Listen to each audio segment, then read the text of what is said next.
Welcome back, everyone, to Politics of Deception.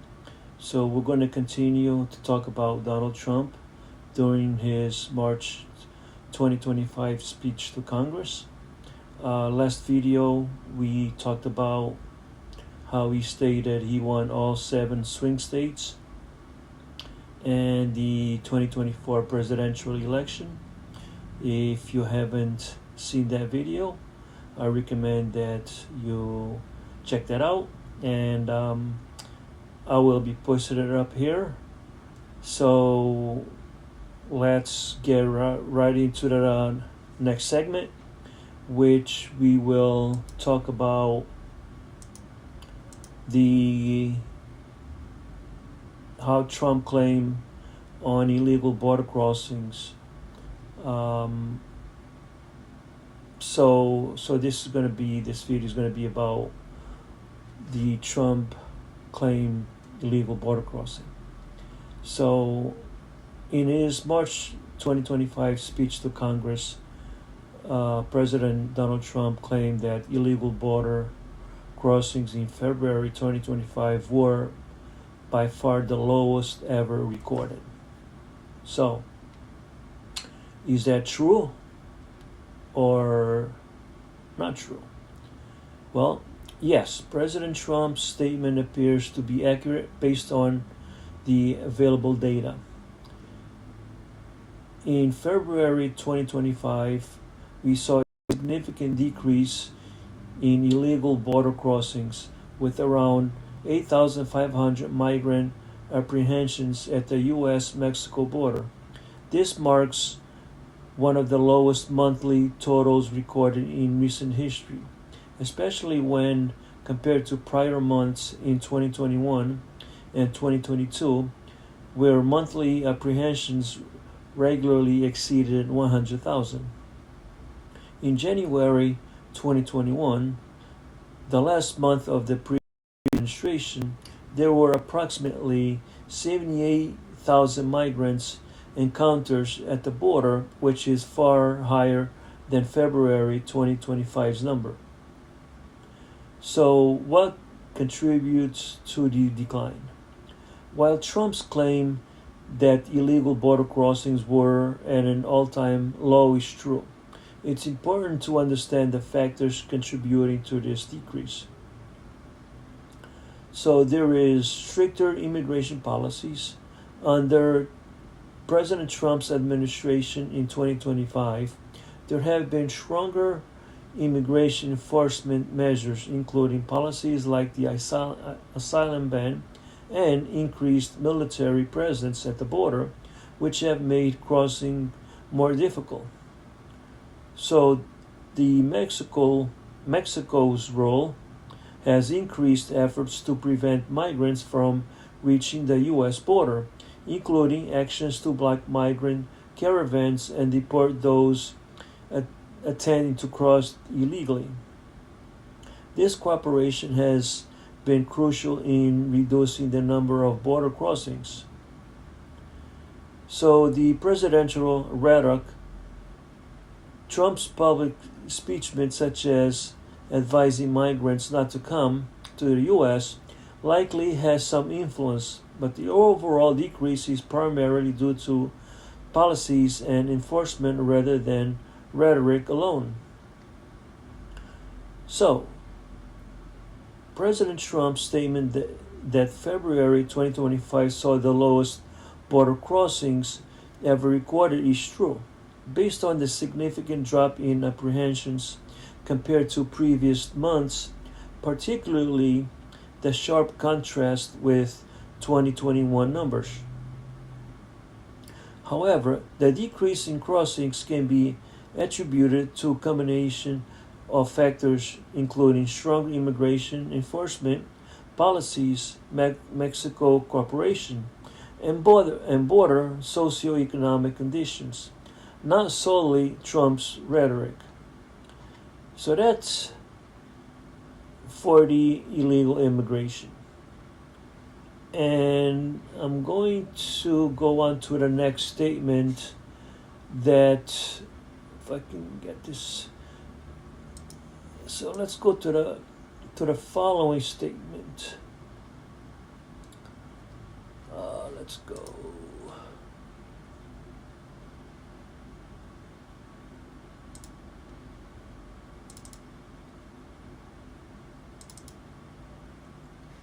All right, so in this statement, the next statement that Trump made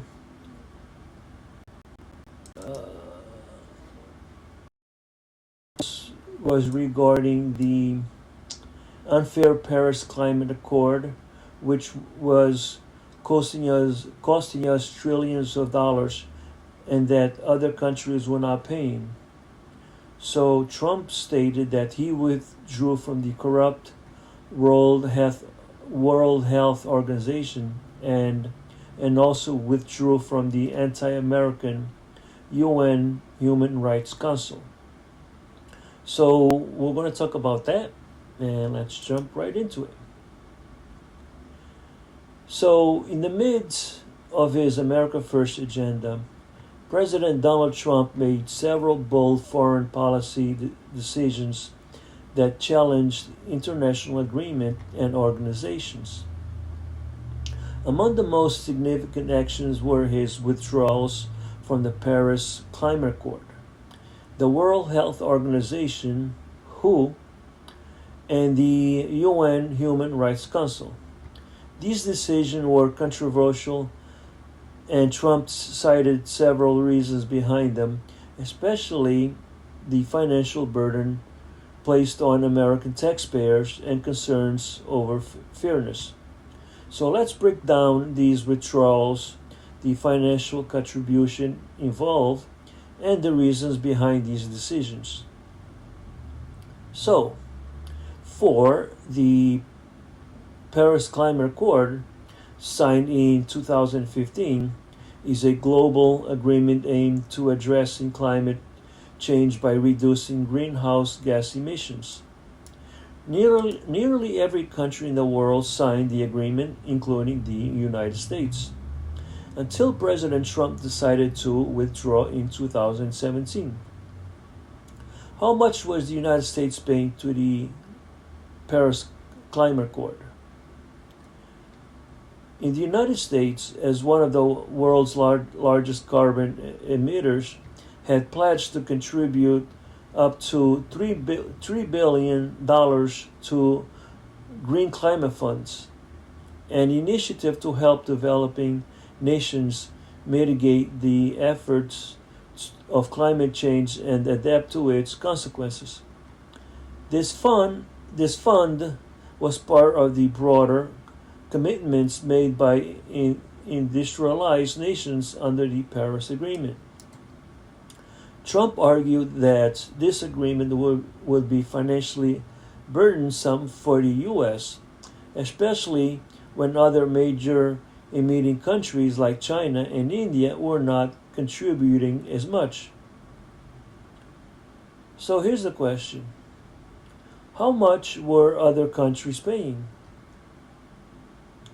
So other countries also pledged significant contributions to the Green Climate Fund, such as Germany, 1.7 billion, United Kingdom, 1.2 billion, France, 1.3 billion, Japan, 1 billion, Canada, 300 million, Switzerland, 100 million. So that's an idea how much other countries were contributing to the Paris Agreement. However, these countries were not required to contribute to the same degree as the U.S., which Trump argued was unfair given the U.S.'s substantial economic and emissions output. So why did Trump withdraw from the Paris Climate Accord? Trump's primary reason for withdrawing was the financial burden placed in the U.S. taxpayers.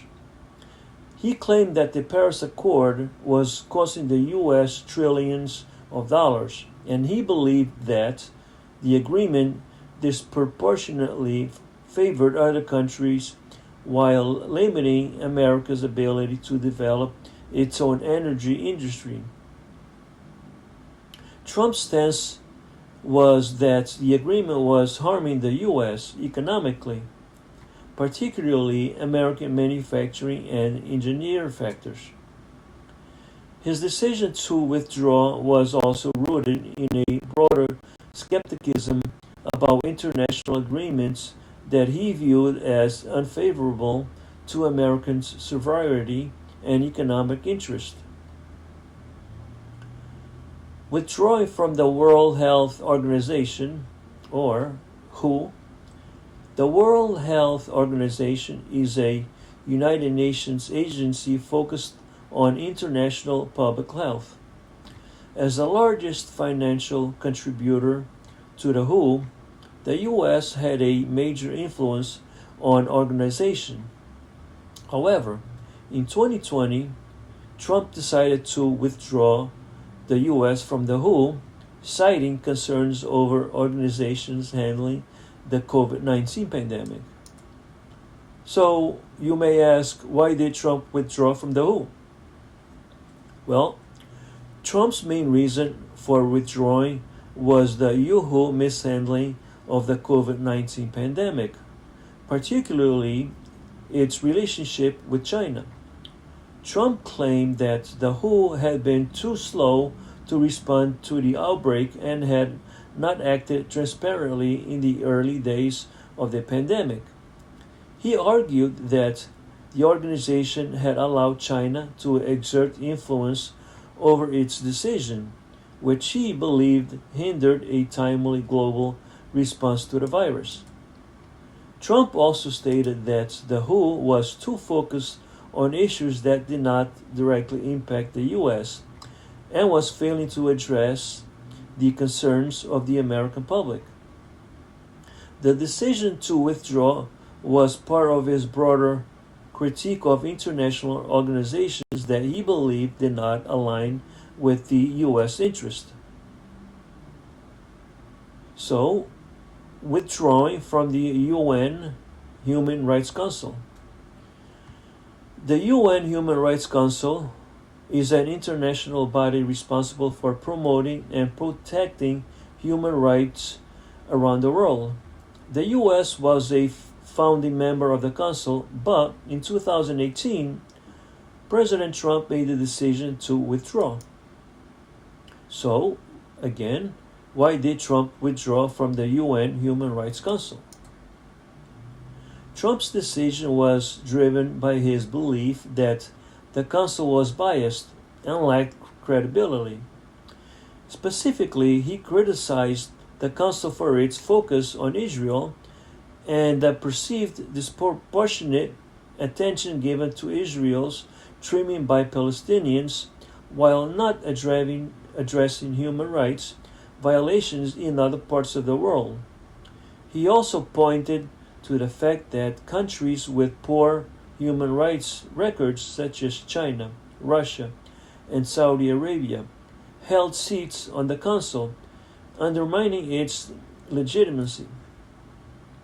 Trump's administration argued that the Council was ineffective in promoting human rights and unfair targeted democratic countries like Israel, while ignoring the actions and authoritarian regimes. The U.S. felt that it could better promote human rights outside of the United Health, United Human Rights Council framework without being constrained by the way as a biased organization. So, in conclusion to all these withdrawals, Trump's decision to withdraw from the Paris Climate Accord, the World Health Organization, is America first. He believed that these international agreements and organizations were and were placing unnecessary financial burden on American taxpayers. Points. Paris Climate Accord that Trump withdrew was because of the financial cost to U.S. taxpayers, with the U.S. up to $3 billion to the Green Climate Fund, while other countries contributed less. He argued that the deal favored other nations and limited U.S. energy development. The World Health Organization. Trump's withdrawal came in response to what he perceived as the WHO failure to effectively handle the COVID-19 pandemic and its alleged bias towards China. The UN Human Rights Council. Trump withdrew to the Council's perceived bias against Israel and the presence of countries with poor human rights records serving as members. So these actions were deeply controversial, particularly among U.S. allies and international organizations. However, they resonate with many Americans who shared Trump's belief that global institutions were not always in alignment with U.S. interests and other placed undue burdens on the U.S. government. As we look to the future, these decisions continue to influence how U.S. engages the international agreements and institutions. Critics advocating for rejoining these organizations and others supporting Trump's approach to prioritize national interest. So what do you think? Should the U.S. rejoin the Paris Climate Accord, the WHO, and the UN Human Rights Council? Or was Trump approach the right move? Let us know your thoughts in the comments below. Alright, so that's for that statement. One more. Let's do one more statement. Let's do one more statement.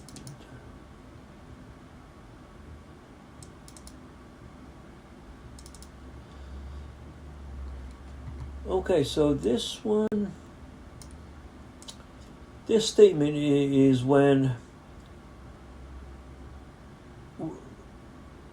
we importantly we ended the last administration insanes.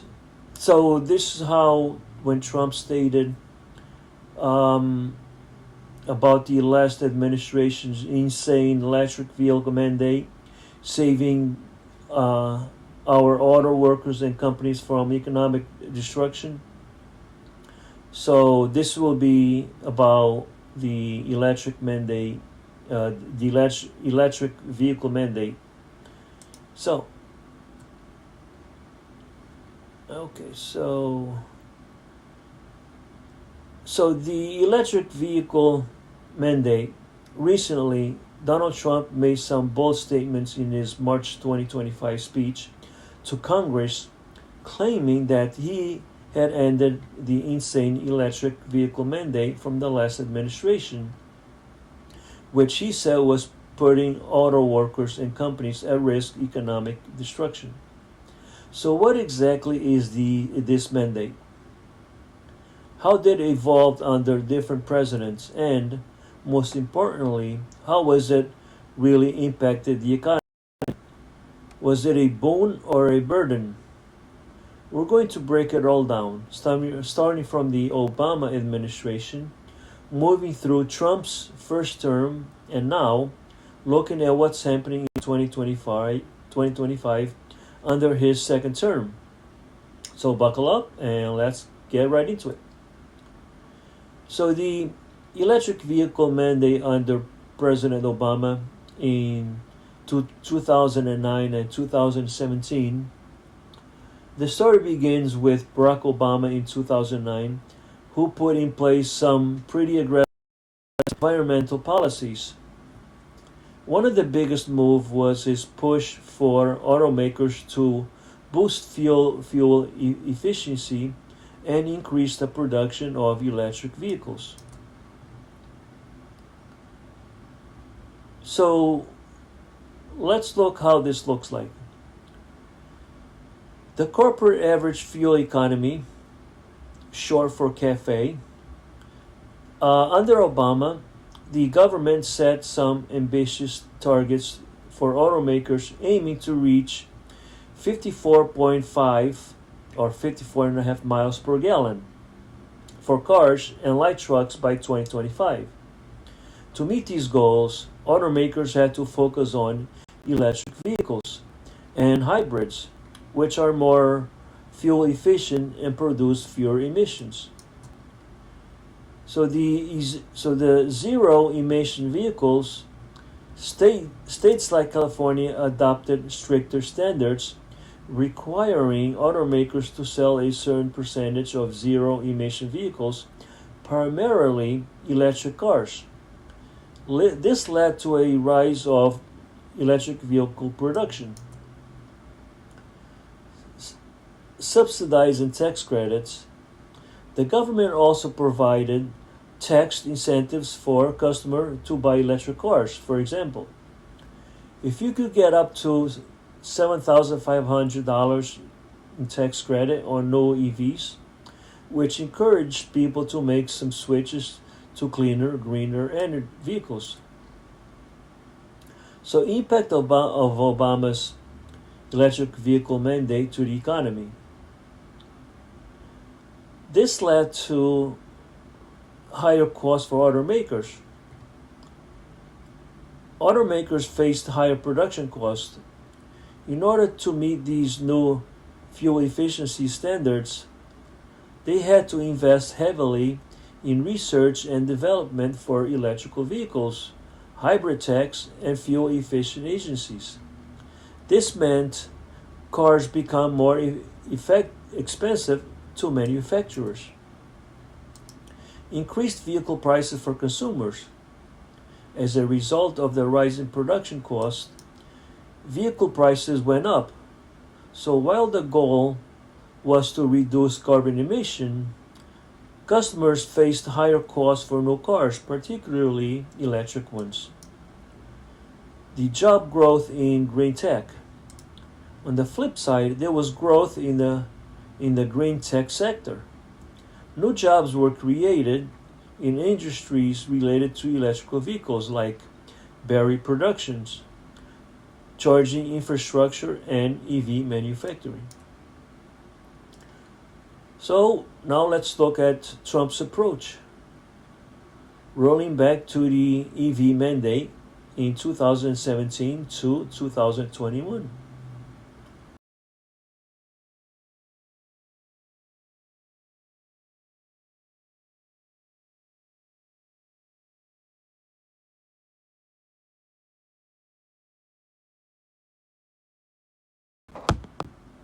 Sorry about that.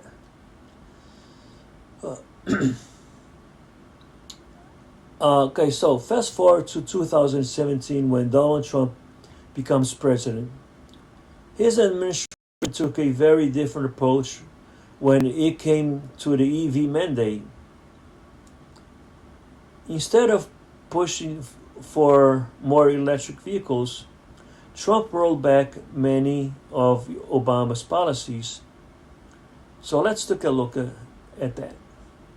Rolling back CAFE standards, Trump's team announced that they would freeze the fuel efficiency standards at 37 miles per gallon for lower than Obama's target of 54.5 miles per gallon.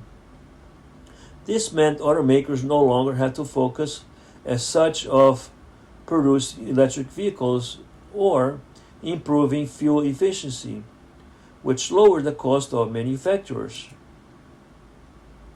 Opposing the zero efficient vehicles program, Trump's administration also moved to limit the zero emission vehicle program. They argued that forcing automakers to produce more electric cars would increase costs and hurt jobs in traditional vehicle manufacturing. So, battle with states. Trump's push to limit states like California from enforcing stricter emission standard creates a series of legal battles between the federal government and these states. So, the impact of Trump's policy on the economy. How did Trump's rollback of the EV mandate affect the economy? Well, the lower cost of automakers, one of the biggest impact was the automakers had lower compliance costs. Without the need to invest heavily on electrical vehicles or meet aggressive fuel efficiency standards, manufacturers saved money. This was a win for car companies, but there was a trade-off.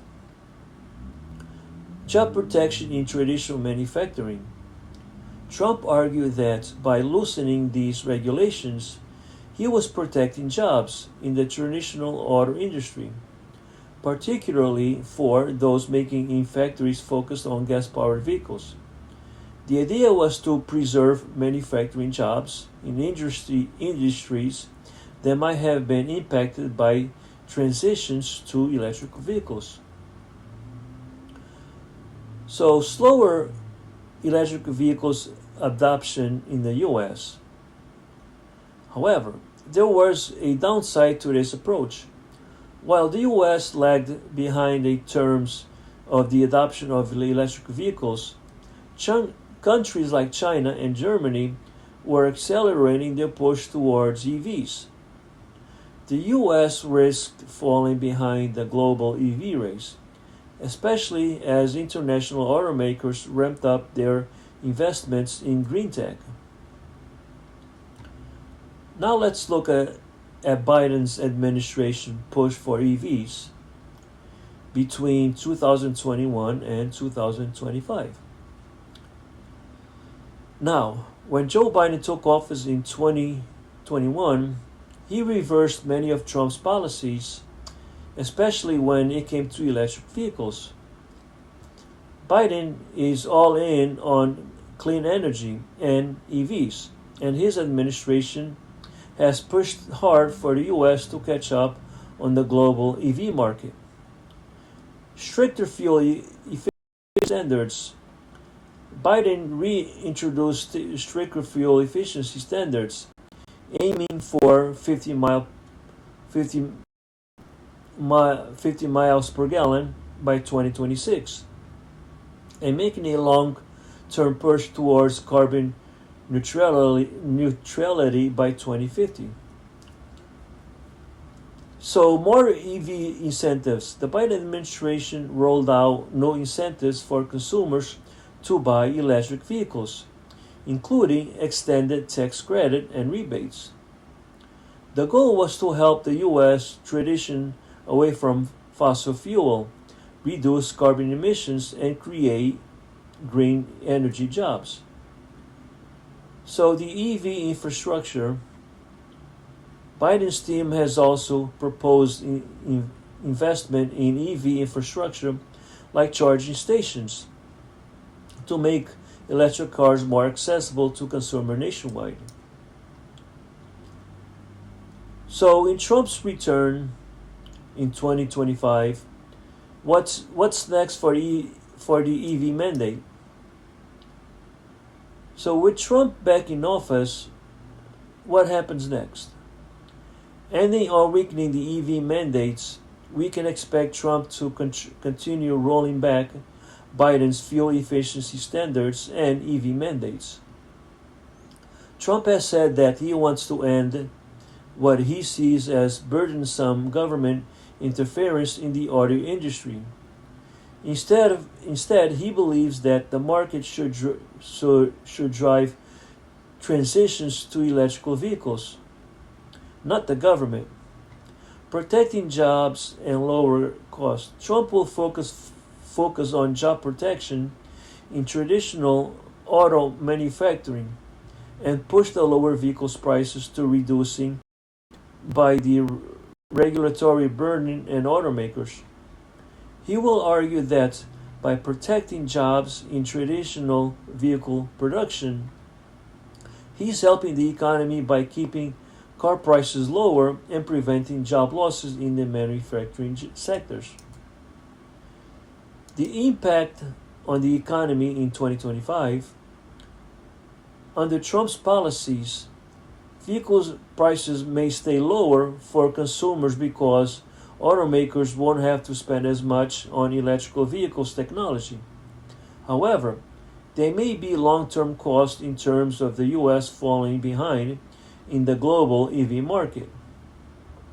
The green energy sector might not get the same level of investment as it would under stricter regulations, and the transition to a cleaner, suitable economy could be slowed down. So, how much did electric vehicle mandate impact the economy? Well, it really depends on who you ask. Under Obama, the mandate pushed automakers to invest in cleaner technology, but it also led to higher car prices for consumers and added costs to manufacturers. There was also growth in green tech industries, but the US auto industry faced challenges, especially from foreign competition in the EV sector. Trump argued that rolling back the mandate helped reduce costs for consumers and protect the jobs in traditional manufacturing. However, the downside was the US risked falling behind in the global transition of electrical vehicles. Now, with Biden's push for more EVs and cleaner energy, the US is trying to catch up in the global race for green tech and sustainable transportation. And with Trump back in office in 2025, we might see another shift back to its more traditional approach. What do you think? Should the US continue to push more for more electricals? Or should we focus on protecting jobs and keeping car prices low? Let me know your thoughts in the comments below. And don't forget to like, subscribe, and share this video if you thought it was helpful. Thanks for watching, and I'll catch you in the next one. So, I'm gonna end here, and for the next upcoming video, I will talk about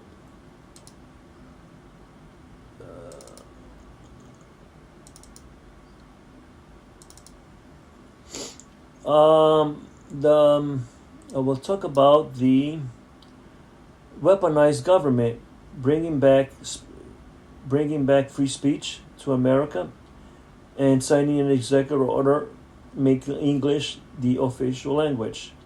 So that will be for the next video, and stay tuned for that. Subscribe so you can be updated, and when I post this next video, it should be within 2 days or so. All right, take care and have a good day.